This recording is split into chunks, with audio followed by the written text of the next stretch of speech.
Hey guys, Kevin Bowen back here with another weekly video blog. It's February 5th, and my blog this week I think I'll concentrate more on IU, North Carolina, and preseason rankings. In the past, I've looked ahead to some big games on Saturday, but this week I decided that I'll stick with those three things, kind of changed up a bit. First, let's talk IU basketball. Arguably not even arguably the best week in Tom Crean's career here at IU in his short 3-year tenure, knocking off two ranked teams and then coming very close to beating a Michigan State team on the road last Sunday.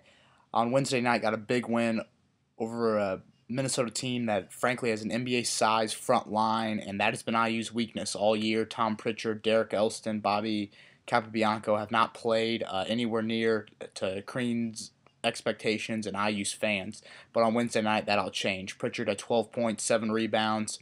Him and Elston combined for all 4 of IU's baskets in the first 5 minutes of the game.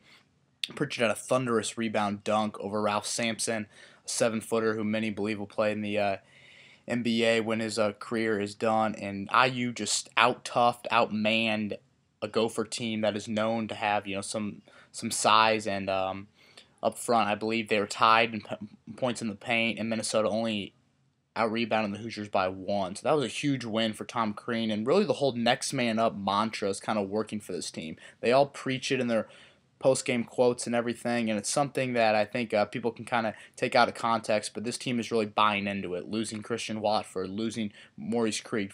Verdell Jones came back on Wednesday, but he had been out for a while.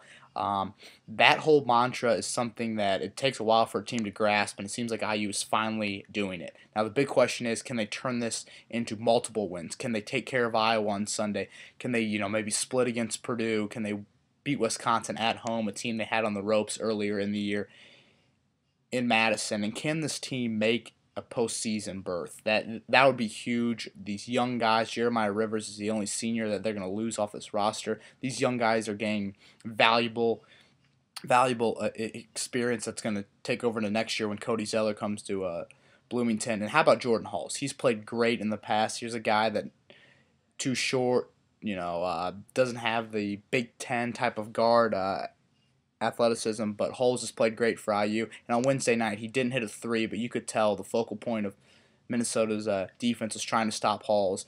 And even though he didn't hit a 3, he had 6 assists and 1 turnover in 37 minutes, played great. And that was a great win for Tom Crean and his program. And on a side note, I'm pretty glad the students didn't rush the floor. Before you know it, I think IU's going to be back to put another banner up on that wall.